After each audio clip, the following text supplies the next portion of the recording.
Assalomu alaykum hurmatli kuzatuvchilar. Mana bizlar Samarqand shahar Navoqshom mahallasiga Zulfiya opani xonadoniga keldik. Bu yerda umrat bo'lyapti, ya'ni ikkita farzandlari uchun umrat solinyapti.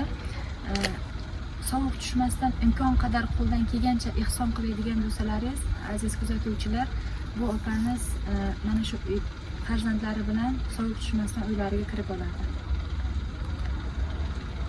Assalomu alaykum. Bizni kuzatayotgan barcha obunachilarimiz va opani hurmat qilib kuzatayotgan aka, opa, singillarimiz, haqiqatan biz shu opani uyga kelganmiz. Ikkinchi darajali nogiron opani o'zi yaroqsiz holatga 2 dona qizchasi bor. Uyni hozir biz boshlab yuborganmiz. Imkoniyatingiz boricha qo'lingizdan kelgan 5 ming, 10 ming, 20 ming, 50 ming qilib ehson qilsangiz haqiqatdan xursand bo'lgan bo'ladi. Ushbu karta raqamlar opani o'zida nomida bo'ladi va telefon raqamlarini qo'yamiz. Bemalol telefon qilib murojaat qilishingiz mumkin.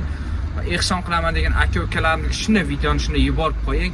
Siz ham ehson qilgan barobarda bo'lasiz. Payg'ambarimiz Muhammad Muso sallallohu alayhi vasallam aytgan, bir yetimni boshini silasang, men bilan yonma-yon hamsa bo'lasan. Alloh sizlardan rozi bo'lsin.